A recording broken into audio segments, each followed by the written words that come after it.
오늘 본문을 바탕으로 하나님 만난 사람 두 번째 시간 갖도록 하겠습니다.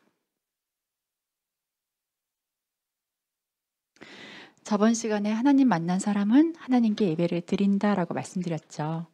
마노아는 하나님의 사자를 만나서 대접해야 되겠다 생각을 하자 네가 본 대상이 하나님이면 하지 말고 여호와 앞에 하라. 하나님이라고 생각한다면 번제와 소제를 드려라 라고 말했습니다. 그리고 마노아 부부는 번제와 소제를 하나님께 올려드렸죠. 여기서 번제와 소제를 먼저 좀 설명하고 넘어가도록 하겠습니다.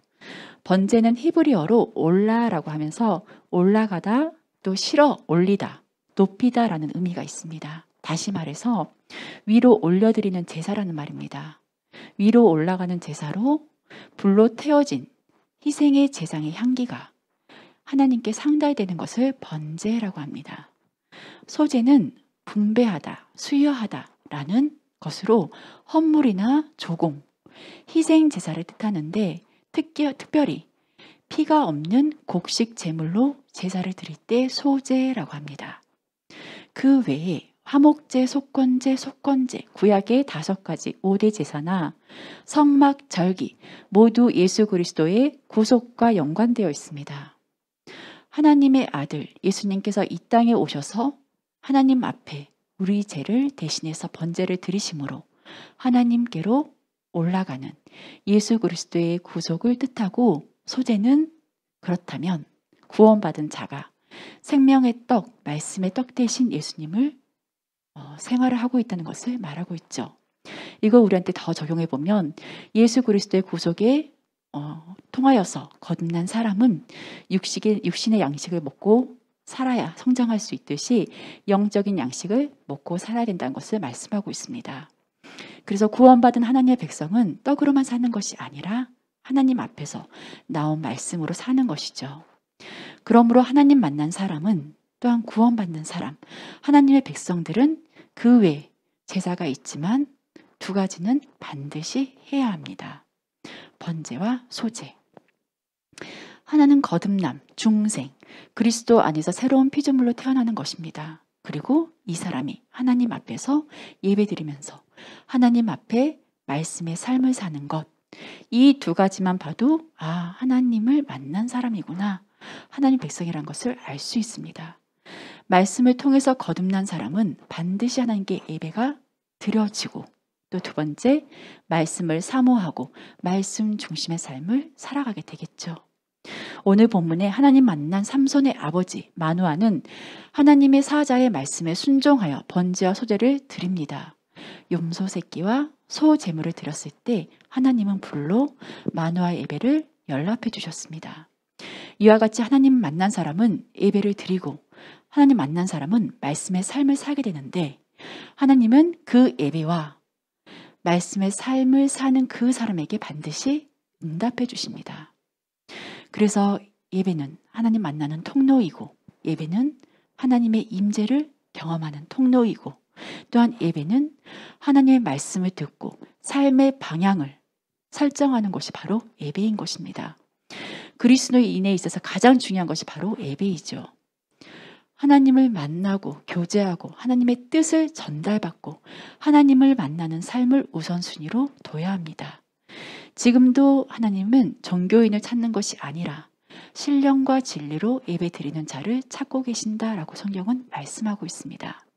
자, 그러면 오늘은 하나님을 만난 사람의 2번째 특징은 하나님을 만나고 난 이후에 그것으로 끝이 아니라 하나님을 더 깊이, 더 높이, 더 넓게 알기를 사모합니다. 우리 연인끼리 만나 연애하고 사랑이 싹트게 되면 서로에 대해서 더 깊이, 더 많이 알고 싶어서 가정을 꾸리기 위해 결혼을 하잖아요. 구원받은 사람의 특징도 마찬가지입니다. 예배에 통하여서 하나님 한 번 임재를 경험하고 끝나는 것이 아니라 하나님이 어떤 분인지 더 알고 싶어요 라고 그 마음이 드는 것이죠. 딱 구원받고 나서 이제 나의 삶의 문제, 물질 해결해 주세요. 명예 내게 주세요. 또 권세 내게 주세요. 건강 주세요. 자녀 잘 되게 해서 이 문제 해결해 주세요. 사업 잘 되게 해주세요가 아니라 하나님 만난 사람은 나를 만나주셨던 당신은 어떤 분이십니까? 더 깊이, 더 넓이 내 인간의 이성과 인간의 노력과 방법으론 하나님께서 알려주지 않고는 알 길이 없으니 하나님 알고 싶습니다. 하나님 만난 사람의 두 번째 특징입니다. 우리 17절 볼까요? 본문 사사기 13장 17절입니다. 마노아가 또 여호와의 사자에게 말씀하시되 당신의 이름이 무엇이니까? 마노아가 예배의 대상을 만나는 순간 하나님을 더 알기를 사모하여 이제는 그 대상에 관심을 갖기 시작합니다. 하나님의 이름을 묻죠. 당신의 이름이 이룰 때 우리가 당신을 존숭하리이다. 하나님의 사자는 하나님의 이름을 묻는 마노아에게 바로 알려주지 않고 책망하는 내용이 다음에 나옵니다. 18절 여호와의 사자가 그에게 이르시되 어찌하여 이를 묻느냐? 하나님은 하나님을 알고 싶어하고 또한 하나님의 이름을 묻는 것은 중요하지만 그럼에도 책망하는 것은 신적 권위를 나타내는 하나님의 태도입니다. 무슨 말이냐? 쉽게 우리 사람 사이에서도 나이 어리거나 또 직장 관계에 손 아랫사람이 나이 많고 윗사람의 이름을 묻는 것은 신뢰가 되죠. 마찬가지로 생각하시면 됩니다. 피조물인 우리 인간이 낮고 천한 마노아가 창조주 하나님 그 높으신 예배의 대상을 향해 하는 말이 당신의 이름이 뭡니까? 당신의 신분을 내게 밝혀주세요. 당신의 정체를 밝혀주십시오. 라고 말하는 것입니다. 또한 사자의 책망은 네가 어떻게 나의 정체를 완전히 알려고 하느냐? 너의 불완전한 타락한 이성으로는 절대 이해한다는 것은 불가능하다는 것을 책망을 통해서 알려주고 있죠. 그런데 알려주신 의미가 그렇습니다. 자, 뭐라고 답했냐면 내 이름은 기묘니라. 우리 번역 성경에는 내 이름은 기묘니라라고 되어 있지만 원문에는 그는 기묘니라 라고 되어 있습니다. 그는 기묘니라 라고 말씀하신 것은 그의 정체는 너의 이성으로는 이해한다는 것은 불가능한 일이야. 현대인으로 보면 그는 네가 어째서 내 이름 묻느냐? 그것은 네가 알 수 없는 묘한 이름이다 하고 답하였다 라고 되어 있습니다.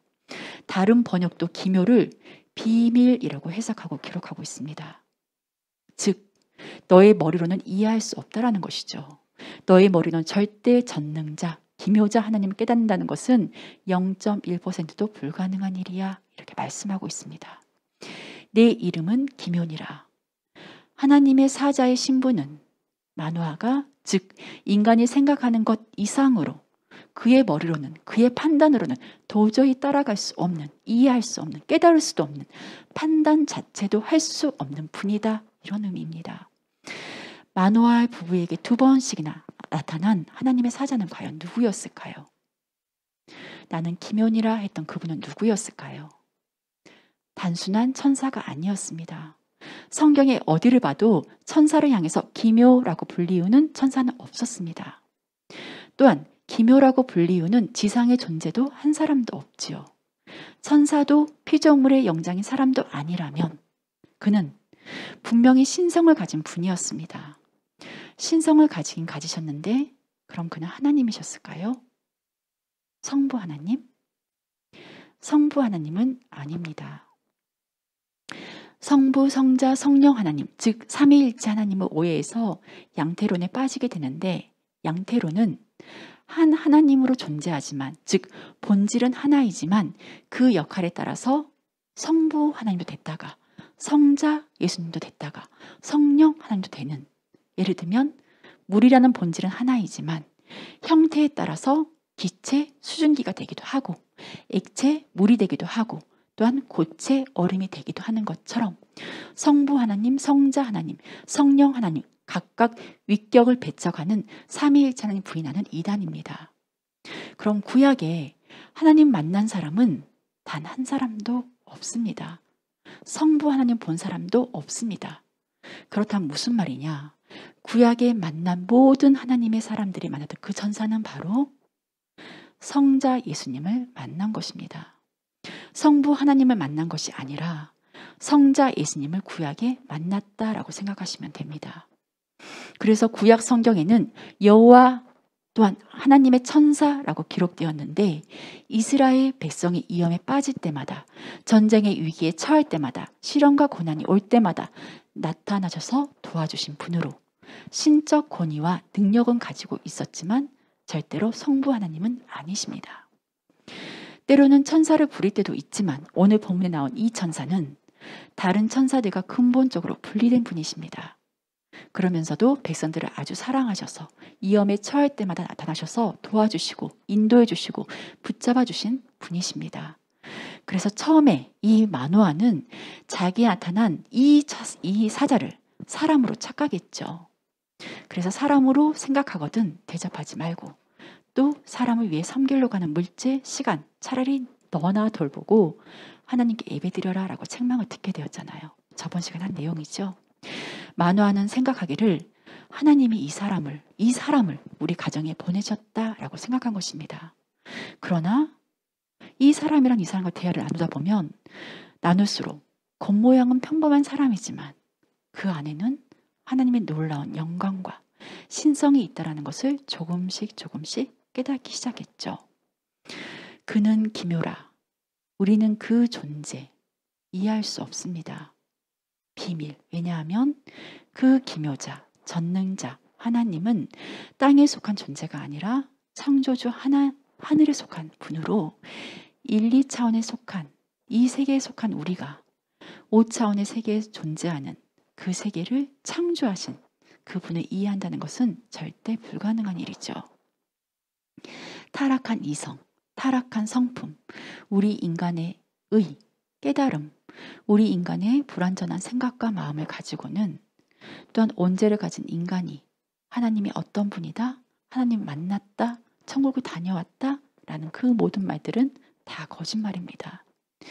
허물과 죄로 죽었던 그 순간, 즉 선악과를 따먹고 죄가 들어와 하나님과 단절된 순간 우리 인간의 의지로는 하나님 절대로 볼 수도 만날 수도 없기 때문입니다. 하나님을 찾을 수도 없습니다. 하나님 믿을 수도 없기 때문이죠. 하나님을 알 수 있는 능력은 제로입니다. 죄인은 절대 하나님을 만날 수 없습니다. 그런데 인간은 스스로 만날 수 없는 그 위대한 하나님의 사자가 특별히 누구? 마노아를 찾아오셔서 만나주신 이유는 바로 그 시대 마노아가 상상할 수 없었던 바로 구원을 이루시겠다라는 것입니다. 그 시대 블레셋은 그 당시 어마어마한 강대국이었습니다. 이스라엘과 블레셋 차이를 비교하자면 마치 우리나라와 전 세계 연합군이 뭉쳐진 국력과의 차이처럼 이스라엘은 하나님의 이름만으로 싸워서 무기도 전술도 전략도 군사훈련도 전혀 되어 있지 않는 민족이었습니다. 반면 블레셋은 가나안 지역에 유일하게 제철 기술로 철 병기를 잘 무장된 강력한 군사력을 소유한 나라였죠. 그래서 사사시대 가나안 땅 남서쪽에 유일하게 그곳을 완전히 장악했던 막강한 나라였습니다. 마노아 시대에도 이 블레셋은 40년간 속국으로 고통을 받고 있었습니다. 블레셋을 이길 수도 없었고 대항할 힘조차 없었던 이스라엘 백성이었죠. 마노아가 자포자기할 수밖에 없도록 그때 이스라엘 백성들은 하나님을 부르짖지도 않았고 찾지도 않았고 예배도 안 되고 기도도 안 되고 교제도 안 되고 헌신도 안 되고 하나님 앞에 어떠한 제사도 모든 것이 단절된 때였습니다. 우리가 주여라고 부를 수 있는 마지막 힘조차 없을 그때 구원을 베풀기 위해서 찾아오신 것입니다. 그래서 블레셋의 손에서 구원할 삼손의 수태고지 소식을 전하였고 자신을 기묘자라고 소개하고 있죠. 기묘라는 단어 자체를 사용할 존재는 피조세계는 없습니다. 기묘, 모사, 전능하신 왕, 영존하신 하나님 모두 성부 하나님께 속한 것이 아니고 하나님의 아들 성자 예수님께 속한 것입니다. 그렇다면 오늘 본문에 등장한 하나님의 천사도 네 이름은 기묘자다 소개한 그 천사도 바로 성자 예수님이신 것이죠. 구약의 여호와의 사자를 신약의 예수 그리스도로 해석했습니다. 천사는 하나님의 메시지를 전하고 하나님의 시킨 일을 수용할 뿐인데 하나님의 사자는 자주 하나님과 동격으로 호칭되고 내가라고 말씀하고 있기 때문에 바로 성자 예수님을 말하고 있습니다. 여호와의 사자, 사사시대, 마노아에게 나타난 이 사자가 장차 아들이 태어나면 포도주를 금하고 머리를 깎지 않는 평생 나시린으로 살게 될 삼손의 수태고지를 고하였고 이는 신약 수태고지를 통해 태어날 예수님을 예표하고 있으며 또한 마노아가 여호와의 사자를 향해 당신 이름이 무엇입니까? 라고 물을 때 내 이름은 기묘자라 라고 스스로 밝혔고 또한 이것을 이사야 선지자는 성경에 정확히 예수 그리스도라고 기록해 놓고 있습니다. 우리 이사야 9장 6절 볼까요? 이사야 9장 6절입니다.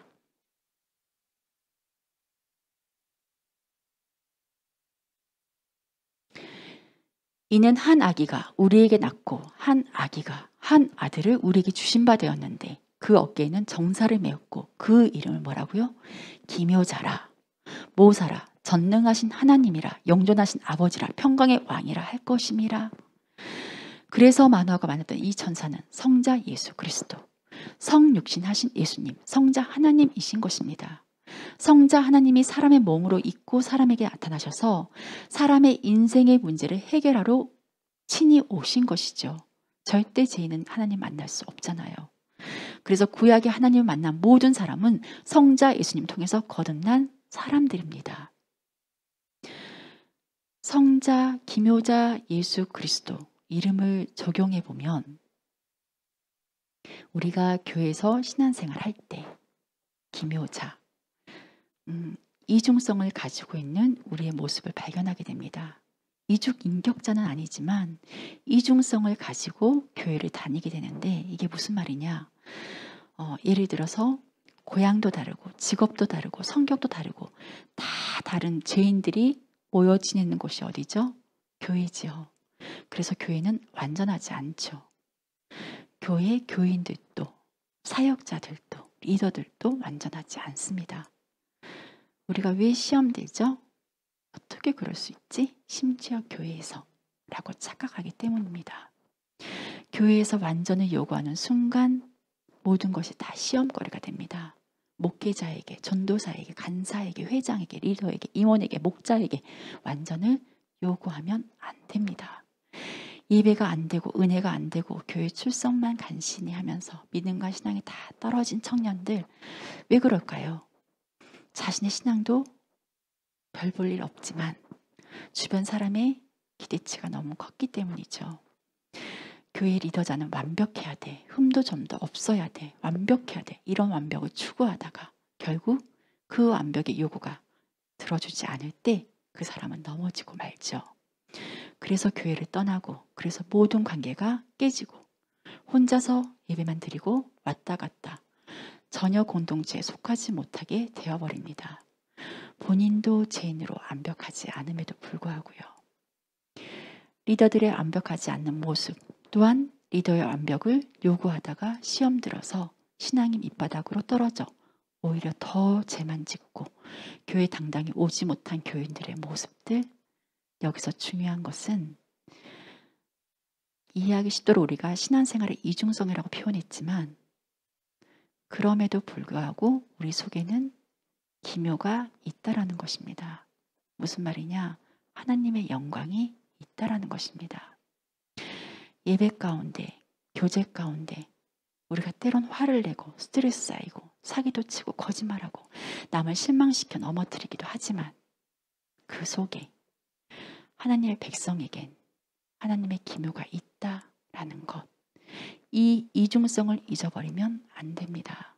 이를 잊어버린 순간 남의 모습과 자신의 모습을 보고 절대 다시 일어날 수 없어 신앙이 다시는 회복되지 않죠. 기묘라는 단어가 우리 속에 적용될 때 내 속에서 다시 일어날 힘이 생기고 다시 회복할 수 있는 것입니다. 그럼에도 우리 속에 누가 예수가 있고 거룩한 성전이라 하시고 하나님 백성이라고 칭해 주시고 영원히 천국에 살 사람이라고 하시고 하나님도 나 없이는 못 산다고 하는 설사 내가 화를 내고 욕심에 가득 차고 세속적이고 정욕적이고 이기적이고 내 멋대로 사는 것 같지만 이 속에도 기묘가 있다라는 것.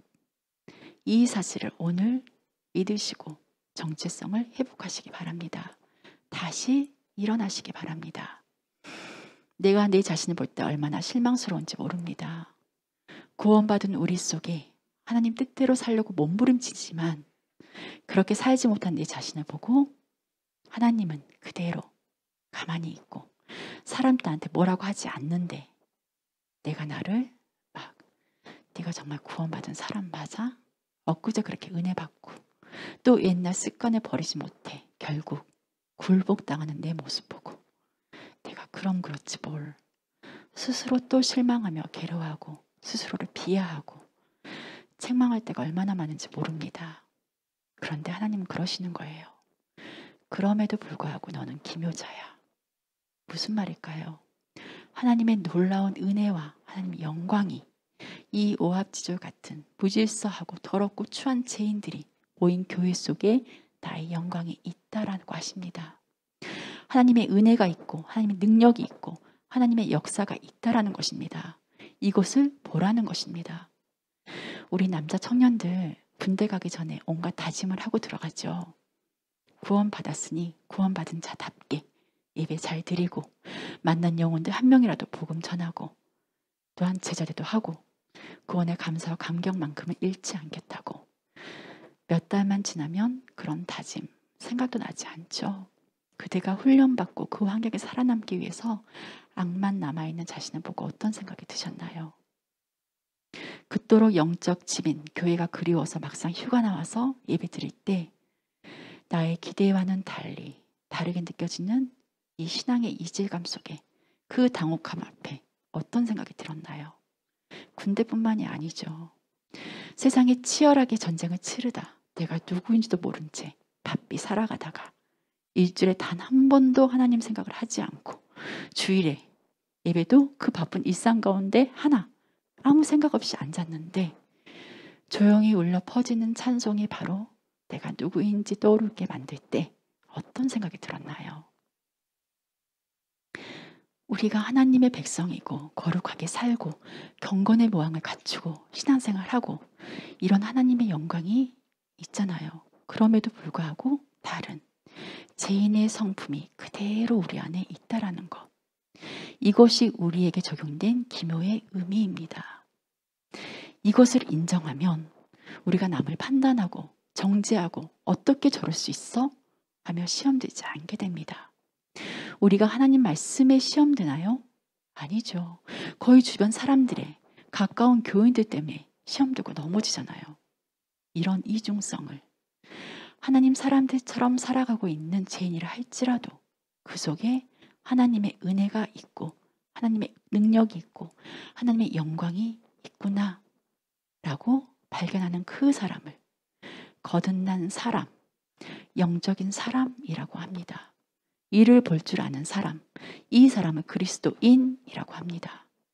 그런데 교인들을 볼 때 하나님의 영광과 하나님의 은혜와 하나님의 능력과 하나님의 말씀과 하나님의 인재는 하나도 안 보이고 죄인만 보는 이 사람은 어쩌면 거듭난 자가 아닐지 모릅니다. 죄인의 모습만 보인다. 그리고 죄인의 모습만 보이니까 사람들이 시시하게 또한 우습고 보잘것없고 가치없이 느껴져 교제도 나누고 싶지 않고 이것은 완벽한 율법주의 성향을 가지고 있는 거듭나기 전에 철저한 율법주의 성향의 모습인 것이죠. 자기는 복음이라고 하지만 율법주의입니다. 자기가 이런 이중성을 경험해 본 적이 없어서 그리스도인만이 겪을 수 있는 그런 이중성을 겪은 경험이 없어서 그냥 이런 감정적인 구원은 절대 그런 이중성을 겪지 못하기에 내 속에 이중성을 겪을 갈등을 일으킬 만한 또 다른 존재가 없는데 뭘 이중성을 겪을 수 있나요?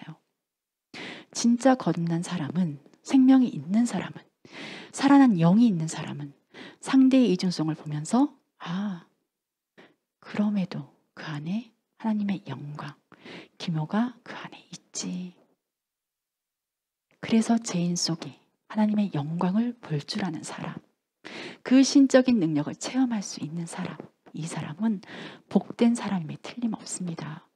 물론 겉모습은 사람입니다. 오늘 본문처럼 겉모습은 똑같은 사람입니다. 그 속에 기묘의 모습은 보지 못하고 겉모습에 늘 부족하고 모자라고 덜 떨어진 죄인의 모습만 보이는 것. 그래서 혼자 예배드리고 혼자 기도하고 혼자 성경 보고 혼자 다니는 거예요. 절대 소통이 일어나지 않죠. 왜? 이중성을 이해하지 못해서입니다. 오늘 본문에 만화는 겉모습은 사람인데 사람을 봤는데 보면 볼수록 그 속에 신적인 존재라는 것을 보게 되었죠. 나랑 똑같은 별 볼일 없는 똑같은 사람인 줄 알았는데 하나님의 은혜가 있고 하나님의 능력이 있고 하나님의 성령이 있고 하나님의 도우심이 있고 그 속에 기묘가 보여져야지만 그리스도인의 삶으로 살아갈 수가 있습니다. 이런 기묘를 볼 줄 알아야지만 평생 교회를 옮겨 다니지 않습니다. 내 자신의 이중성이 드러날 때마다 얼마나 괴롭나요? 내 자신이 얼마나 싫던가요? 그런데 다른 사람은 더 하겠죠. 율법의 잣대로 판단하기 전에 내 안에 기묘를 인정하고 그 사람의 기묘를 볼 줄 알아야 됩니다. 하나님의 사자, 겉모습은 사람이었지만 내 이름은 기묘니라 라고 예수님의 자신을 소개한 하나님의 사자의 이름을 통해 예수 믿고 구원받은 우리에게도 이중성이 있음을 인정하고 기묘의 의미를 통해서 하나님 만난 사람이라는 정체성을 갖기를 바랍니다. 다 같이 기도하겠습니다.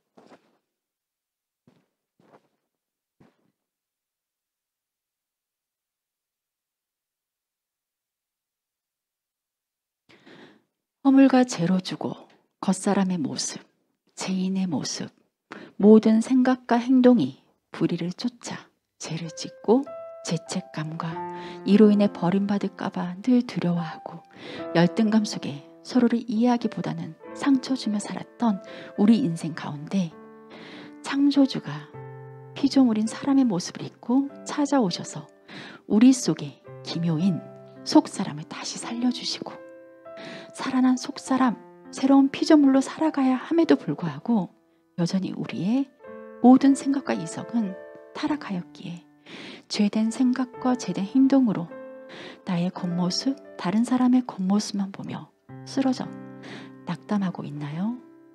우리 구원받고 확 달라지던가요? 갑자기 죄가 사라져 버리던가요? 과거 습성이 갑자기 싹 바뀌던가요? 그런데 그 속에 기묘가 있어.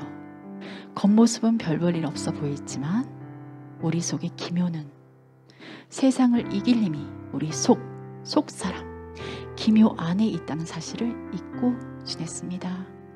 별 볼 일 없는 우리가 마귀를 이기고 죄를 이기고 세상을 이기고 심판을 이기고 지옥을 이기고 하나님 백성이 되고 지금도 그 기묘 때문에 이 자리에 앉아 예배드리고 있습니다.